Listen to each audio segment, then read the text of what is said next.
Bonjour. Comme on l'a dit, c'est la 3e émission sur ce thème, Jésus, raconté par ses proches. Jésus qui nous pose la question, et vous, que dites-vous? Pour vous, qui suis-je? C'est une question fondamentale. On en a beaucoup parlé à la première émission parce que ça revient chez les 3 évangélistes synoptiques. Jean, lui, va développer dans son prologue, et tout l'évangile de Jean, c'est sur l'identité de Jésus. Au commencement était le Verbe, et le Verbe s'est fait chair. Bon. Nous avons à répondre aussi à cette question pour vous, pour toi, personnellement. Qui es-tu en face de Jésus? Qui est Jésus pour toi? Qui est Jésus? Alors, rien de mieux, en fin de compte, pour répondre à cette question que d'aller interroger ses proches, ceux qui ont vécu avec lui, ceux qui ont marché, ceux qui ont prié avec lui, qui ont cheminé sur les routes poussiéreuses de la Palestine et qui l'ont connu intimement, qui ont touché à son corps. Donc, ce sont des témoins privilégiés. Et j'ai eu cette intuition, cette grâce, justement, d'écrire un livre là-dessus, Jésus raconté par ses proches. Et c'est dans ce livre-là que je puise les enseignements. Bien sûr, dans le livre, je fais parler les témoins à la première personne parce que c'est eux qui répondent à la question « Pour vous, qui suis-je ?» Et à la fin du livre, il y a un bonus aussi. L'éditeur en France m'a demandé d'écrire mon témoignage. Parce qu'il m'a dit, c'est bien beau de faire parler les apôtres, mais pour toi, Jacques Gauthier, qui est Jésus?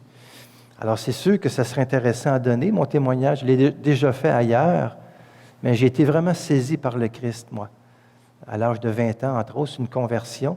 Bon, avant, j'ai été baptisé le 8 décembre, puis j'ai eu une éducation chrétienne, mais j'avais abandonné le Seigneur et son Église. Mais à 20 ans, j'ai dit oui. Et c'était le début d'une grande aventure. J'ai vécu 4 ans comme moine à la Trappe d'Oka, une expérience monastique. J'ai rencontré mon épouse après, et puis toute notre vie est une vie de prière. Ça fait 38 ans que je suis marié, j'ai 4 enfants, 2 petits-enfants. Le Christ est au cœur de notre vie. À chaque jour, la question vient me chercher. Pour toi, Jacques, qui suis-je? Et j'ai été 20 ans professeur à l'Université Saint-Paul. J'ai fondé la petite revue Prière aussi. Été animateur Jour du Seigneur. En tout cas, le Seigneur nous en fait faire des choses, je peux vous le dire. Et quand on se met à son service, on ne se regarde pas, on le regarde lui. C'est la même chose aussi pour tous les sacrements dans lesquels il se prolonge. Parce que Jésus, nous savons qui il est. Son message, nous l'avons. Mais il nous a donné l'Église, qui est chacun de nous aussi, qui est le rassemblement des croyants pour continuer à vivre de Jésus. L'Église, c'est le Christ répandu dans le monde, prolongé en nous. Et par les sacrements, nous avons un accès direct à Jésus. Mais c'est très important de revenir toujours à la source, parce que notre Dieu est un Dieu qui parle, et sa parole, c'est lui. Alors quand vous lisez l'Évangile, c'est Jésus qui vous parle. Vous touchez Jésus. D'où l'importance de méditer la parole, de la lire. Alors aujourd'hui, dans cette émission, on va voir les 2 cousins de Jésus, Jacques et Jude. La semaine dernière, nous avons vu Marie et Joseph, les parents de Jésus, qui, eux, l'ont bien connu, qui ont été choisis de toute éternité pour être Marie, en tout cas, la mère de Jésus, et Joseph, le père adoptif, celui qui va accompagner Marie et Jésus. C'est unique, ça. Et ce couple-là est unique aussi. Et ce sont 2 grands témoins dans l'Église qui sont vraiment, je dirais, au-dessus des autres.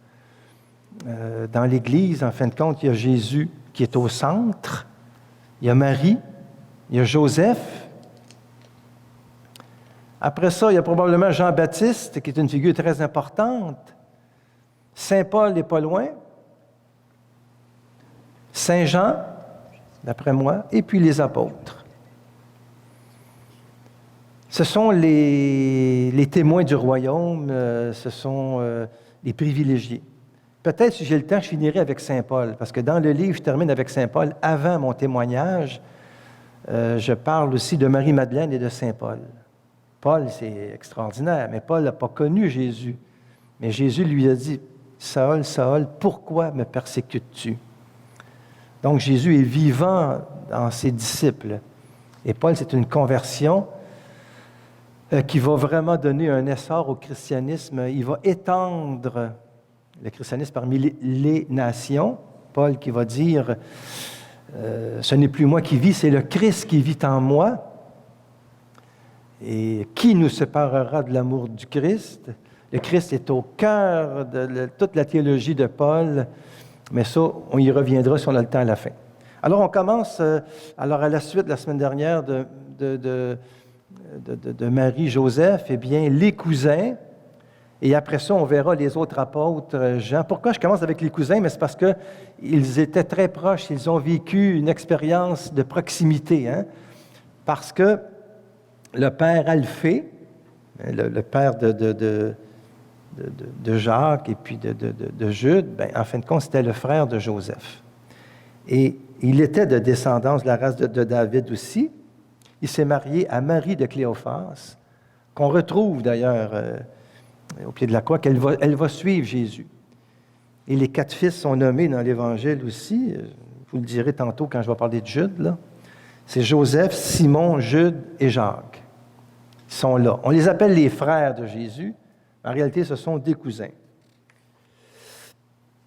Et alors, on peut, c'est sûr, là, je n'entre pas dans les détails, mais c'est la vie quotidienne à Nazareth. Avant, bien que Jésus appelle Jean, Pierre, André, Philippe, Nathanaël, Thomas et tous les autres, eux le connaissaient, Jésus. Ils ont joué ensemble.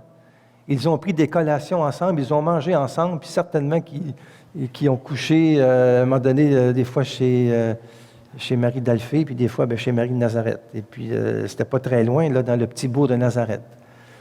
Alors, ils étaient très près, très liés, mais il a fallu qu'eux, en tout cas Jacques et Jude, fassent un acte de foi. Est-ce que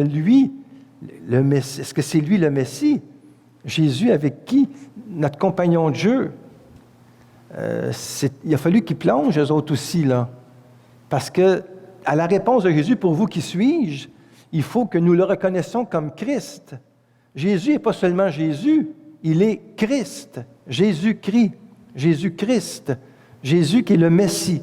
Et quand on sait ce que veut dire le Messie pour les Juifs, eh bien, alors là, c'est tout un acte de foi. C'est celui qui va libérer le peuple. C'est celui qui a été annoncé par les prophètes. Hein?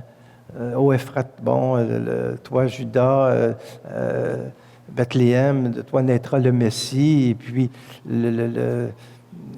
Isaïe aussi, voici une vierge enfantera un fils, l'Emmanuel, Dieu avec nous, le serviteur souffrant, Jérémie, Ézéchiel, tous les prophètes annoncent, imaginez, le libérateur. Et c'est lui, le petit Jésus avec qui on a joué. Alors, il a fallu vraiment qu'eux aussi fassent le saut. Parce que quand ils disent oui à Jésus, ils donnent leur vie, hein? Ils vont tous mourir martyrs, là, excepté Jean. Alors, c'est tout un engagement, là, suivre le Christ. Être témoin en grec veut dire martyr.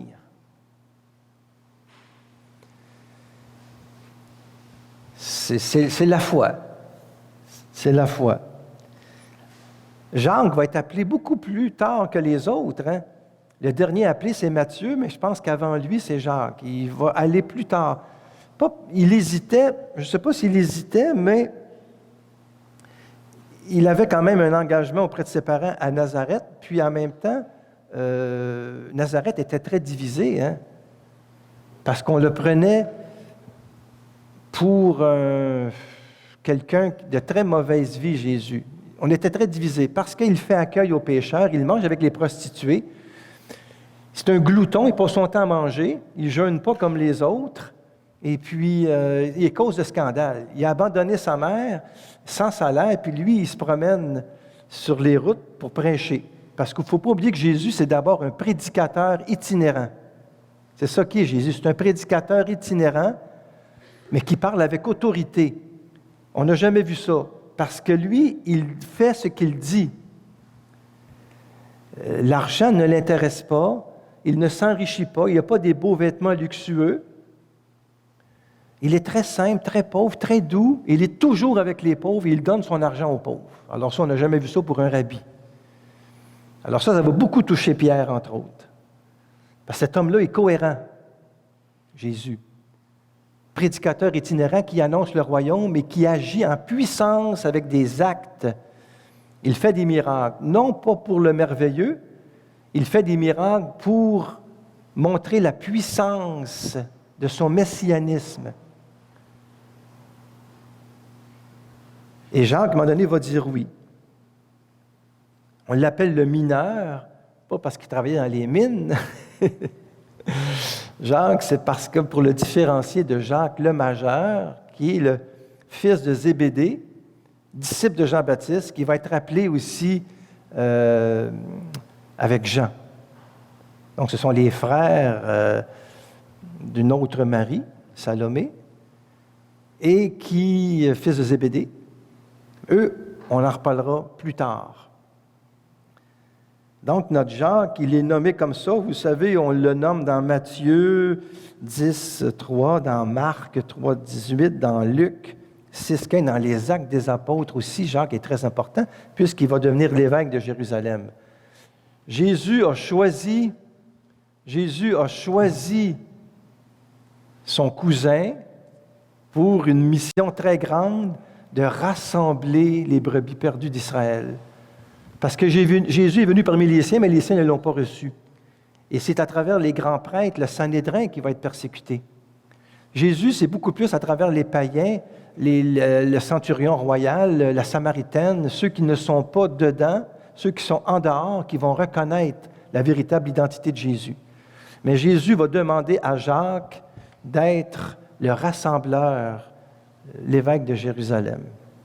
Alors, c'est sûr que c'est toute une mission qu'il a, et on va voir aussi très rapidement cette relation que Jacques a eue avec Jésus, et aussi son frère Jude. Alors, Jacques, frère du Seigneur, son cousin, va découvrir un Jésus vraiment autre que celui de son enfance. C'est Jésus puissant en acte et en parole, Jésus qui chasse les démons, Jésus qui aussi apaise la tempête, et certainement Jacques était là comme les autres. Et il a certainement dit comme les autres apôtres, hein, dans Matthieu 8 par exemple, on dit « Seigneur, sauve-nous, nous sommes perdus ». C'est une belle prière à dire à Jésus, ça aussi, parce qu'il nous arrive dans nos vies de nous sentir perdus. La tempête est trop grosse. « Seigneur, sauve-nous, nous sommes perdus ». Et Jésus qui va calmer la tempête. On est Jésus qui va marcher sur les eaux. Jacques n'ira pas vers lui, c'est Pierre. Mais Jacques était témoin de ça, Jacques le mineur. Et c'est sûr qu'il a été témoin aussi tu sais, quand Jésus dit « Il faut que le Fils de l'homme souffre beaucoup hein, qu'il soit crucifié. » Imaginez, là, pour son jumeau, quasiment, son compagnon de jeu, comment la douleur qu'il peut avoir dans son cœur et comment ça peut être difficile à comprendre pour lui, comme pour les autres apôtres. Ça va leur prendre un petit peu de temps pour entrer dans le mystère de Jésus. Jacques ne sera pas là non plus quand Jésus va être arrêté. Il va fuir comme les autres. Les deux cousins ne seront pas là, près de la mer, pourtant qu'ils connaissent si bien. Ça va prendre l'Esprit Saint, mes chers amis, pour faire comprendre toute la dimension divine de ce Jésus qui est venu nous libérer du péché, de la mort. Jésus, par sa résurrection, nous ouvre les portes du royaume. Notre espérance est invincible puisque le Christ est ressuscité. C'est le cœur de la foi chrétienne. Et Jacques va en témoigner de ça jusqu'à la fin. D'ailleurs, il va être lapidé en 62. On dit qu'il avait probablement autour de 68 ans, dans ce coin-là, 69, sur l'ordre du grand prêtre Ananie. Et il va retrouver son cousin, son cousin adoré, Jésus, puisqu'en mourant, il vit la résurrection. Il va revoir Jésus glorieux, comme il l'a vu après la résurrection, mais il a versé son sang pour lui. C'est très fort, ça. Il n'y en a pas beaucoup là, qui sont comme ça, cousins de Jésus. Là. Pour ça, je les mets en premier, eux autres. C'est de la famille immédiate, ça. Et Jacques va écrire une épître, ou bien c'est une épître vraiment qui lui est destinée aux 12 tribus de la diaspora, de tous ces chrétiens qui sont dispersés. C'est très, très belle l'épître de Jacques, très concret. Il parle beaucoup de ne pas parler contre les autres, de vivre le silence, de partager notre argent. C'est un pasteur qui est en charge d'un diocèse, ça ne s'appelle pas comme ça dans ce temps-là, mais tout Jérusalem, mais qui est très soucieux de sa communauté, mais aussi de ceux qui sont loin. Et il dit d'écouter la parole de Dieu, de la mettre en pratique par une vie exemplaire. Dans son épître aussi, il nous invite à régler les conflits dans la paix, à pardonner, à bien s'assurer que les riches partagent avec les pauvres et que l'attente de la venue du Seigneur se fasse avec patience, parce que le Christ a dit qu'il reviendrait. En réalité, Jacques reprend l'enseignement de Jésus. Il insiste pour que les membres des communautés naissantes gardent la joie et la persévérance dans l'épreuve. Ça, il revient souvent là-dessus. Il se souvient, gardez foi dans l'épreuve. Puis il parle de l'importance de la prière. Et Saint Paul, dans la première épître aux Corinthiens, 15, verset 7, il va dire, quand il parle de Jésus ressuscité, il est apparu à 500 frères à la fois, ou il est apparu à plusieurs. Ensuite, il est apparu à Jacques, puis à tous les apôtres. Parce que Jacques était une figure très importante dans l'Église naissante. C'est pas pour rien que Paul note ça. Il est apparu à Pierre, il est apparu à Jacques. C'est pas Jacques l'autre, parce que le fils de Zébédée, lui, va mourir plus tôt. On y reviendra. Et dans l'Église, on le fête le 3 juillet avec Philippe. Philippe, on y reviendra aussi. Le 3 juillet, c'est la fête de Jacques et Philippe, apôtres. Maintenant, Jude, qui est le frère de Jacques et le cousin de Jésus, et les apôtres l'appellent le Thaddée. Thaddée, ça veut dire courageux. Jude, le Thaddée, ou Jude d'Alphée. Alors, il est galiléen, lui aussi, de Nazareth, par sa mère, qui est la fille de Cléophas, en fin de compte, et sa mère Marie, on l'appelle comme ça. Lui aussi, il est nommé parmi les apôtres, les évangélistes en parlent tous. Il a vécu lui aussi l'enfance avec Jésus. Il est un petit peu plus vieux que son frère Jacques, mais il a connu Jésus, il connaît bien Marie, et il va tout quitter lui aussi, sa maison, son père, sa famille, pour cet itinérant, cet homme qui n'a pas de bonne réputation à Nazareth. C'est très important de le dire, parce que dans les évangiles, on revient souvent sur ça. Jésus faisait plein de miracles, mais il n'en a fait aucun à Nazareth.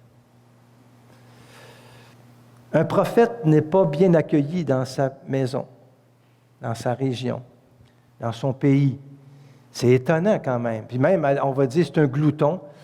C'est par Belzébuth qu'il fait des miracles. Même à un moment donné, Jésus, il va être... quand il va prêcher à Nazareth, dans la synagogue, à un moment donné, quand on lit le texte, c'est Jésus, il lit le texte. « L'Esprit du Seigneur est sur moi, parce que le Seigneur m'a envoyé proclamer la bonne nouvelle aux pauvres. » Bon, c'est libérer les captifs, tout ça. Puis là, Jésus referme le livre, le remet au servant, il s'assit. Tous dans la synagogue de Nazareth ont les yeux rivés sur lui. Lui, le fils de charpentier. Et là, imaginez qu'est-ce qu'on dit dans l'Évangile. On dit de nombreux auditeurs étaient frappés d'étonnement. Alors, on écrit dans le texte, « D'où cela lui vient-il? Quelle est cette sagesse qui lui a été donnée? N'est-ce pas le charpentier, le fils de Marie, le frère de Jacques, de Joseph, de Jude et de Simon? » On les nomme. Voyons donc, on les connaît bien, eux autres. Pour qui il se prend? Jusqu'à parler de remettre les péchés en plus. Alors Dieu seul peut remettre les péchés. Ils sont tellement choqués parce qu'ils se sont fait une image familière de lui qu'ils ne voient pas quand ce fils de Joseph, c'est le Fils de Dieu. Parce que souvent, quand on connaît quelqu'un, des fois, ça nous empêche de voir vraiment qui il est. C'est très mystérieux, ça. Des fois, on vit avec un conjoint, une conjointe, et ce qu'on sait de lui nous empêche de le connaître vraiment. Parce que nous sommes chacun un mystère pour Dieu et pour chacun de nous. Et vous ne savez pas les prophètes et les saints qui vous approchent. Et à notre table familiale, il y a des enfants de Dieu qui sont de toute beauté qu'on ne voit pas souvent, parce qu'on les connaît trop. On connaît tellement Jésus que ça nous empêche de voir véritablement son identité. Donc, c'est un piège, il tombe dedans. Leur réaction est naturelle, dans le fond. Hein? Bon. Et puis même Jésus va leur rappeler, aucun prophète, puis même au temps d'Élie, dans la grande famille, c'est dans une veuve qui n'était pas en Israël qui est allée. Et puis, une veuve de Sarepta, puis le prophète Isaïe, il y avait beaucoup de lépreux, mais il était purifié, c'est bien Naaman le Syrien. On connaît bien la Syrie, hein? Naaman, qui a été purifié par Jésus. Tu comprends que Jésus mettait de l'huile sur le feu. Ils sont tellement choqués qu'ils le poussent hors de la ville, ils montent sur un escarpement pour le précipiter en bas. Ses amis, ceux avec qui connaissaient bien Joseph a réparé des outils pour eux, là. On veut tuer son fils. Mais Jésus passait au milieu d'eux et continua son chemin. Il a été témoin de ça, Jude. Jude a été témoin de toutes les paraboles de Jésus comme Jacques, de ceux qui sont dehors, mais c'est eux qui sont dedans. Tous ceux qui sont exclus, tous ceux qui ne sont pas de la maison, c'est eux qui sont dedans. L'enfant prodigue et tout ça, bon, c'est des paraboles, mais la Cananéenne qui va être guérie, même si le Seigneur ne veut pas au début, mais sa foi est tellement grande. Jésus va rencontrer la foi les plus grandes de ceux qui ne sont pas d'Israël. Et il va être cause de scandale, Jésus, à cause justement qu'il parle aux Romains, alors qu'on ne doit pas leur parler. Et d'autant plus qu'il mange avec eux, donc on ne partage pas les plats parce que tu deviens automatiquement impur. Parle avec la Samaritaine, tout ça. Ils ne comprennent pas que Jésus est venu pour tous et que ses cousins sont peut-être bien fins, mais ils sont appelés eux aussi à devenir fils du royaume et à verser leur sang pour Jésus. Et les autres aussi vont vers un chemin à faire et Jude va justement faire ce chemin-là. Il va être là quand Jésus va appeler Zachée. Zachée, descends de ton arbre. Zachée qui pensait voir, mais qui est vu par Jésus. Et le salut va entrer dans cette maison. Et pourtant, c'est un pécheur reconnu public. Ça va leur poser question, mais la miséricorde est plus forte que tout.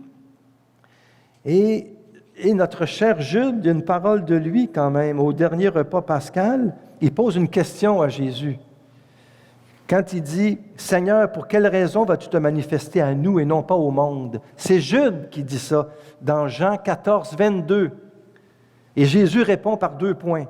« Si quelqu'un m'aime, il gardera ma parole. Mon Père l'aimera, nous viendrons à lui et nous ferons chez lui notre demeure. » Et l'autre point, c'est il va dire « Demeurez en mon amour ». C'est à cause de Jude que nous avons cette parole-là de Jésus. Il y a d'autres paroles aussi que nous avons.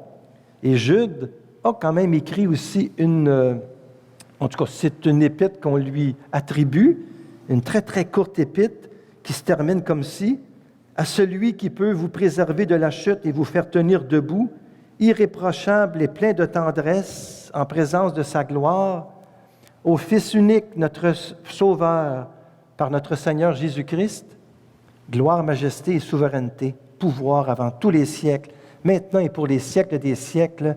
Amen. »